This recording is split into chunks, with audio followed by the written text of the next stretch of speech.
Hello guys, good evening. This is FTS once again. I am not a financial advisor, neither do I give financial advice. This video is for educational purpose only, and as you know, past profit do not guarantee future result. So this is the key event for the week to watch at, right?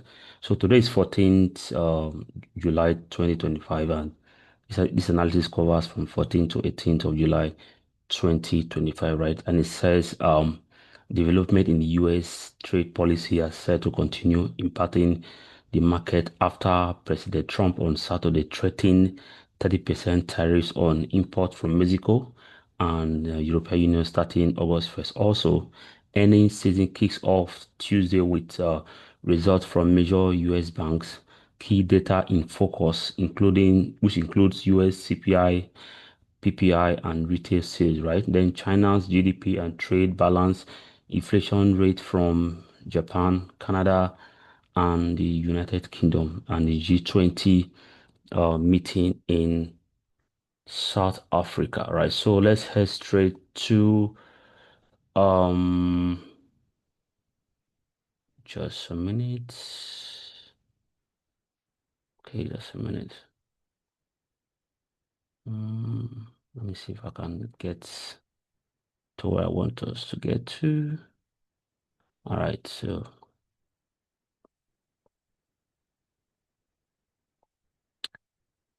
so this is the uh, economic activities for the week, right? So today being Monday, there was no key economic activities today, so I didn't do uh any analysis to it, right? So that's why I decided to push it to today so that we can focus on the week ahead, right? So Tuesday, as we all know, it is CPI, right? So our key focus is going to be, let's say deflation CPI on Tuesday. Then on Wednesdays, the GDP CPI and uh, PPI, right? Then on Thursday, we're going to have the CPI for European, Euro area or Euro, right? Then in charge of less claims and core retail sales, right? Yeah. Then if you look at it from trade economies, right? Today being Monday, or just China's export and import the trade balance, and tomorrow is going to be um Canadian inflation data, right? Then the United States CPI will be in focus on Wednesdays. Same thing on Wednesday, it's going to be GDP, inflation or CPI as well. Then Thursday, trade balance for Japan, unemployment rate uh for the UK, right? Then on Fridays, CPI for Japan, right? Yeah. Then on Mondays, tomorrow we're focusing on the CPI for the United States, right? So the CPI is the most important event for the week, right?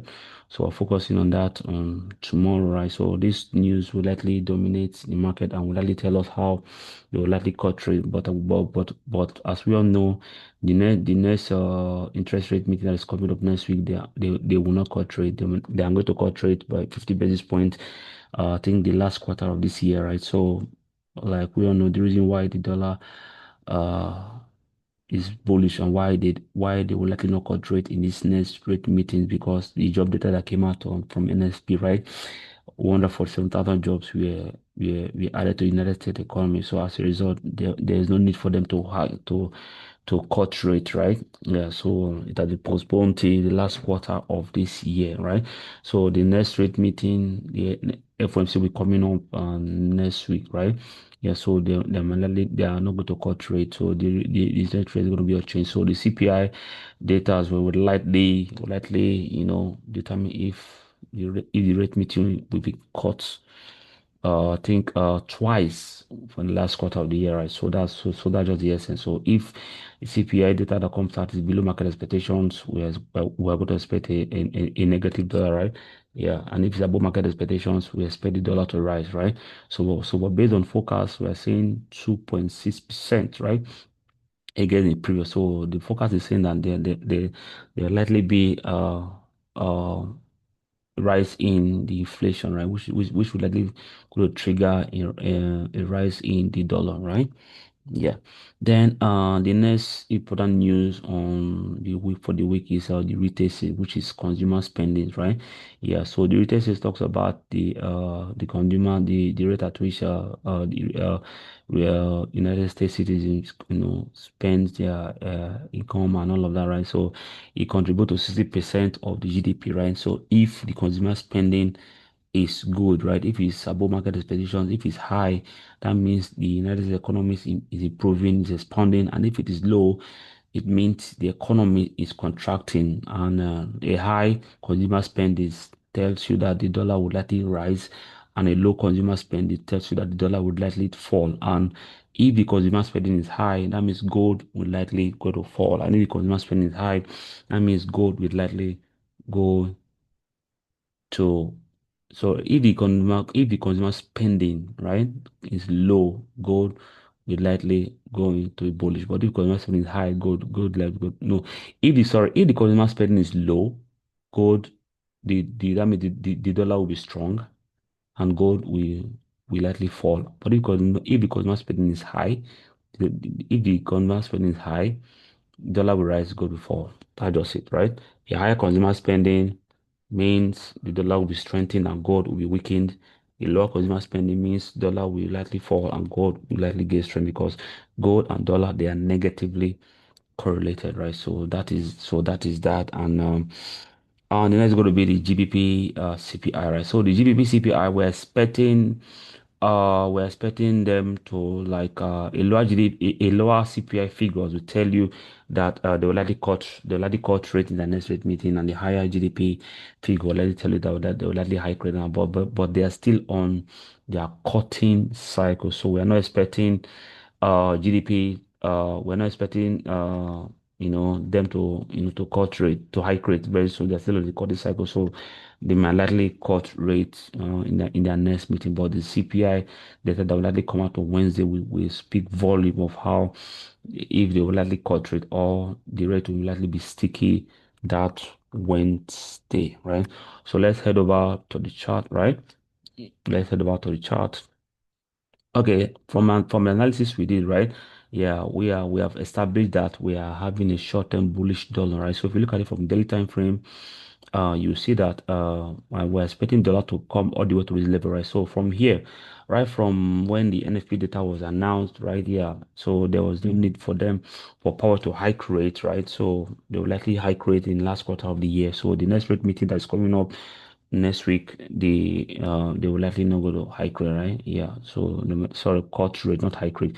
They will likely not go to cut rate, right? Yeah. So we're expecting a short-term bullish move for the dollar, right? So my analysis, I mean, I'm seeing that when the dollar gets here, we should expect a short-term, we should expect a move to the downside again because Donald Trump's tariff war is still in place, right? Yeah, so tariff war is still in place. So we're expecting price to get here, then we can easily push price to the down again. So my analysis is dollar will likely retest this level a little bit before going up again. So I'm expecting a bullish dollar, right? So let me take some of this thing so that the chart will be clearer, right? Yeah.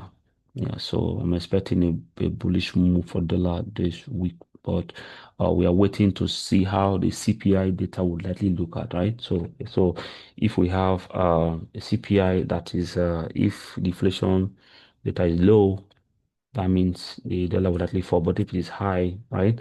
So, but based on market expectation is saying that the CPI would likely, yeah, the inflation would likely go up, right? So that is it. And so we're expecting a bullish dollar, right? Yeah, but let's see how the actual data that will likely come out. Let's see how it's going to be. Okay. Yeah. So for me, I'm expecting a bullish dollar, right? So a bullish dollar would likely connote a negative gold because gold and dollar they are negatively correlated, right? So they're only positively correlated when we have during risk of market sentiment because they act as safe haven currency and commodity, right? But now we are on risk off, right? We are on risk on in the sense that if you look at the volatility index, right? Yeah, I always use this to scale it. Volatility index, yeah. If you look at the volatility index, not this one. Sorry. So, volatility index. Okay. Okay, this one. Yeah. So if you look at the volatility index, it tells you that we are still on a risk on market sentiment. If it's above, if the reading is above, if the chart is above 20, that means we're on risk off, right? That means investors, that means there's fear in the market. Investors would like to safeguard their capital, all of that. But since we are on a risk on market sentiment, that means there's no panic in the market. There's no need, to invest in to safeguard capital, so they cannot invest in riskier asset for them to make money, right?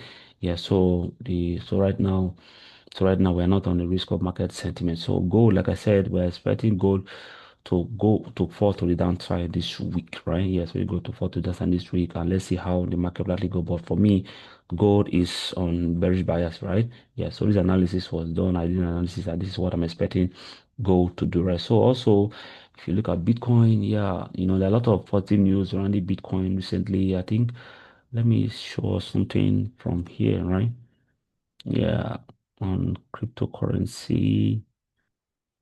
Um, for me, let me check it out again. Um, no, this period, Bitcoin has been bullish, right? Yeah, Bitcoin has. Let me see if I can get what I'm looking for. Just a minute. Okay, it's loading. When it's done, I think I will check it out again. Okay, it's not stable coin. I'm looking at cryptocurrency. Okay, let me continue the analysis I am doing, right? Yeah, so for me, Bitcoin is bullish at this moment, right? So you don't have to, just be careful about it, but Bitcoin is bullish, right? So I think, we can be bullish on Bitcoin, right? Yeah, so the momentum is strong, so look for a lower time frame, level if you're bullish if you're bullish on Bitcoin. I think this is it, right? So you can actually buy it when it gets to I think when it gets to 118,000 to push it further to the upside, right? Yeah, to push it further to the upside. Okay.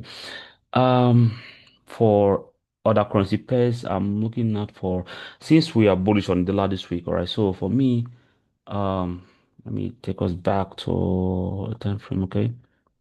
I'll likely see retracements for the dollar a little bit before going on price, because if you look at it from the dollar index, right? So might likely get retracement, or price may likely push up from there to the upside. But at least let's see how before London session tomorrow. Let's see what will likely happen. Price might do retracement in this Asian session, and price might likely go up further to the upside, right? Yeah. So for me, USJPY, I'm bullish on that, right? I'm bullish on USJPY. For NZD, Kiwi dollar. I'm expecting price to push to this level before coming down, right? Because we are bullish on dollar, right? Then for CHF, USCHF, my expectation is the same, a little bit of retracement, then a push to the upside, right? Yeah, and if whenever price get to this level, right, look for bullish candlestick pattern for entry, then you can push price to the upside. For Canadian dollar, I'm not interested in it because the employment data that came out for Canada last week was strong, right? The job data that came out for Canada last week was strong. So Canadian dollar is strong, United States dollar is strong. So that's why you see that the market is somehow choppy, right? Because both are just canceling at each other, right? So they are choppy because both of them are positively correlated at the moment, right? US, euro and euro dollar, right? So I'm expecting a little bit a little bit of retracement into that zone before price can come down, right? So I'm expecting a little push to that zone, then I can easily sell the euro dollar, right? GBP USD, I think for me, I think I will likely let's wait for retracement, right? Level retracement, but we are bullish on dollar, right? Aussie dollar, Aussie as well. Aussie is strong because Aussie did not as well. They did not hike. They did not cut rate last meeting, right? The rate was sticky, right? Yeah. So they gave a bullish. They gave a hawkish a hawkish tone. That's why I'm likely not going to sell the Aussie dollar against the United States, right? So both of them are bullish, and so let's see how it goes, okay? But I'll be bullish on this. But I think I may not only trade this anyway. Let me put it that way. Let me see here. I'm not only trade Aussie dollar, right? Yeah, because both of them are bullish.